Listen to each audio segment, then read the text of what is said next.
इस मौजूदा सरकारी व्यवस्था और मौजूदा सरकार से तरसते हैं, ये सच है। और यहाँ खुलेआम धर्म, जात और लिंग और भाषा के नाम पर भेदभाव किया जा रहा है। उर्दू को टारगेट करना, इन्हें कानून हाथ में लेने की चीज ही नहीं।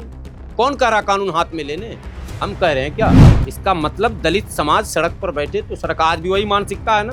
पानी छू दिया तो पानी गंदा, खाना छू दिया तो खाना गंदा, मंदिर में घुस गए तो मंदिर अपवित्र। बहन जी सरकार बदलने में सक्षम अब नहीं दिख रही, क्योंकि बहन जी पर्दे के पीछे से उसी एजेंडे को आगे बढ़ा रही जो योगी जी बढ़ा रहे हैं। कभी भी धरना पर बैठे लोगों को पुलिस पदाधिकारी का काम आप आइए, आकर आप उसको लीड करने वाले लोगों से बात करें। उत्तर प्रदेश की सबसे बड़ी लीडर है मायावती बहन जी, दलितों की सबसे बड़ी अब नहीं है बड़ी, अब तो जीरो हैं। कहाँ जीरो है? जीरो, एक को विधायक भी नहीं, एक को सांसद भी नहीं, राज्यसभा भी नहीं, कुछ भी नहीं। अरे जरूरी है, लेकिन गुलाम सरवर आज छाती पीट रहे हैं। नहीं, बहन जी को समाज ने रिजेक्ट कर दिया। 2027 के चुनाव में भी बहन जी की भूमिका कहीं नहीं दिखेगी। ये बेशक बीएसपी के लोगों को होता है कि हमारे यहाँ भी एमआईएम के लोगों को लगता है वो हर जगह मुख्यमंत्री बनाते रहते हैं, लेकिन जो सच्चाई है जमीन पर उसको समझना है। भारत का SC ST माइनॉरिटी इस मौजूदा सरकारी व्यवस्था और मौजूदा सरकार से तरसता है, ये सच है। वो चाहता है सरकार बदले, व्यवस्था बदले। बहन जी सरकार बदलने में सक्षम अब नहीं दिख रही है, क्योंकि बहन जी पर्दे के पीछे से उसी एजेंडे को आगे बढ़ा रही जो योगी जी बढ़ा रहे हैं। और एक बड़ी रैली में बहन जी ने योगी जी की तारीफ भी की थी। पहली बार बहुत दिनों के बाद तो एक रैली हुई थी। नहीं नहीं, कानून हाथ में लेने की चीज ही नहीं है। कौन कह रहा कानून हाथ में लेने? हम कह रहे हैं क्या? हम भी कह रहे हैं हमारे समाज का भी कोई लड़का अगर कानून हाथ में ले, मैं भी कानून हाथ में लेता हूं तो कार्रवाई होनी चाहिए। कानून से ऊपर कोई नहीं। मैं यूपी की पुलिस यही तो कर रही है। यूपी की पुलिस खुद कानून हाथ में लिए हुई है। अजीब बात है यार। ये लॉ एंड ऑर्डर संभाल रहे थे कि उतरे गाड़ी से और ऐसे दौड़े जैसे फिल्मों में कोई दौड़ता। फिल्मों में भी अजय देवगन का एक दो गंगा जल में देखा था, इत्मीनान से उतरता है, इत्मीनान से बात करता है। पहले बात, फिर पता नहीं हाँ क्या है बात, और वो एक कहावत बड़ा अच्छा है, पहले बात फिर लात। हाँ पहले बात, फिर पहले मुलाकात, फिर बात, फिर लात। ये तो उतरा और लात हो गया, न बात न मुलाकात। कभी भी धरना पर बैठे लोगों को पुलिस पदाधिकारी का काम आप आइए, आकर आप उसको लीड करने वाले लोगों से बात करेंगे। सड़कें गंदी कर रहे हैं। हाँ ये अब आए नहीं, बात सच है, सड़क गंदी कर रहे हैं, यानी महिला लगाए थे क्या?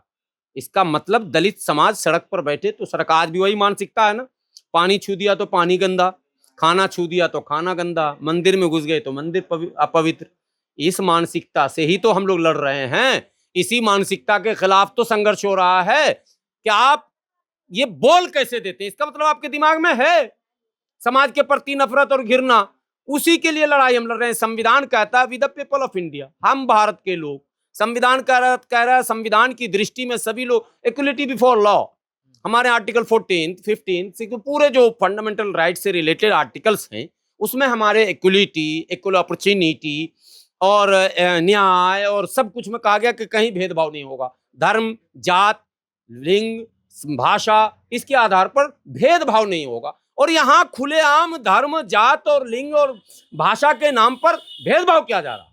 उर्दू को टारगेट करना, जाति को टारगेट करना, धर्म को टारगेट करना किया जा रहा। तो योगी आदित्यनाथ चले जाते हैं किसी दलित के घर भोज पे, वो सब एक्सपोज हो चुका। इसको मत, जो पांव धोए थे प्रधानमंत्री जी प्रयागराज में, आप लोग पत्रकार हैं, प्लीज 1500 रुपया मैं भी उसमें हेल्प कर दूंगा।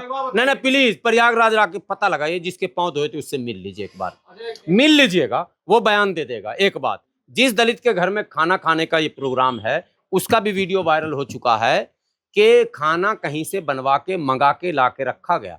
परिवार को तो ऐसे करके खड़ा रखा जाता है, कैसे हैं, बड़ा अच्छा सुंदर खाना बनाया है, कैमरा तो इधर है। अब वो परिवार की हिम्मत है कि बोल देगा खाना हम नहीं बनाए।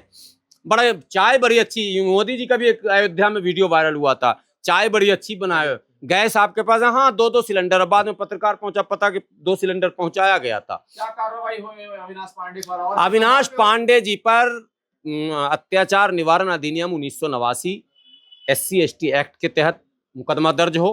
कानून को हाथ में लेने और लोगों को गैर कानूनी ढंग से धमकाने का मुकदमा दर्ज होना चाहिए, और पीड़ित परिवार को धमकाकर साक्ष्य मिटाने और अपराधियों का साथ देने का मुकदमा दर्ज होना चाहिए।